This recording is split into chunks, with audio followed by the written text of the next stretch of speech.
భారతీయ ఛానల్కి స్వాగతం. జై Sriram, her her Mahadev.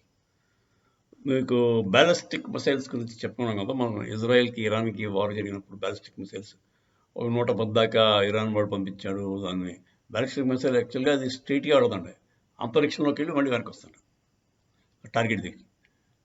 Cruise మిసైల్కి ballistic మిసైల్కి తేడా అంటే, క్రూజ్ మిసైల్ స్ట్రైట్గా ఏరోప్లేన్ లాగా యాజ్ ద క్రూ ఫ్లైజ్ వెళ్ళిపోతుంది డైరెక్ట్ టార్గెట్కి.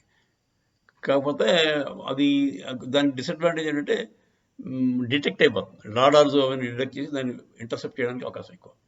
కాకపోతే ఈ బ్యాలిస్టిక్ మిసైల్ ఇంటర్సెప్ట్ చేయడం చాలా కష్టం, ఎందుకంటే పైకి వెళ్ళిపోతుంది మళ్ళీ ఇలా పడుతుంది.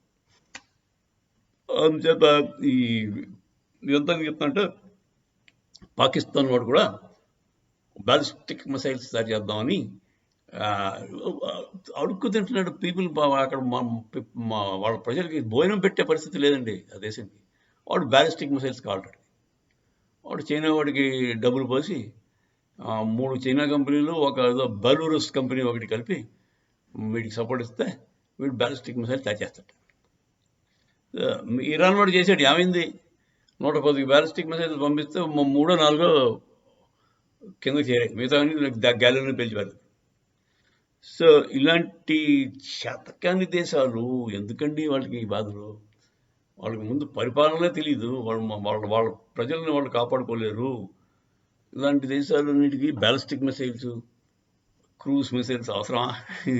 సో ఇదే క్వశ్చన్ మన వాళ్ళు యుఎస్ తోటి రైజ్ చేసి చెప్పారు, ఇది కరెక్ట్ కాదు, వాడి పరిస్థితి బాగోలేదు, వాడు అసలు ఏం చేస్తున్నాడు వాడికే తెలియదు, వాడికి ఆ బ్యాలిస్టిక్ మిసైల్ వాడడం చేత కాకపోయినా, లేకపోతే వాళ్ళు ఇచ్చిన Chinese ballistic missiles fizzle out అయినా వాడి దేశం మీద వాడే బాంబు వేసుకునే పరిస్థితి వచ్చేస్తుంది అని మన వాళ్ళు యుఎస్కి చెప్తే, యుఎస్ వాళ్ళు శాంక్షన్స్ విధించారు. బాబు నీకు బ్యాలిస్టిక్ మిసైల్స్తో పని లేదు, వెళ్ళక జోలికి, దాని జోలికి వెళ్ళక అని చెప్పి శాంక్షన్స్ విధించారండి. సో ఇది కొంచెం మన దౌత్యపరంగా ఇండియాకి సక్సెస్. బైడెన్ గవర్నమెంట్ ఈనాటికి కొంచెం పాకిస్తాన్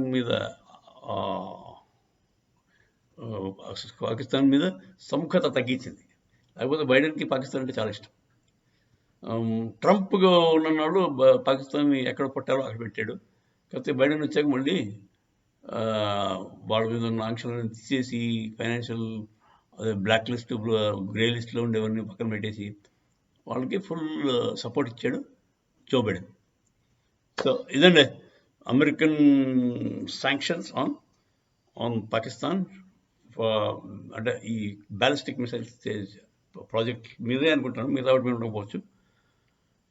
వాటికి కావాల్సిన ప్రొక్యూర్మెంట్ అది కూడా స్టాప్ చేయమని చెప్పి ఉంటాడు అన్న ఉద్దేశం. ఏమవుతుందో చూద్దాం. జై శ్రీరామ్.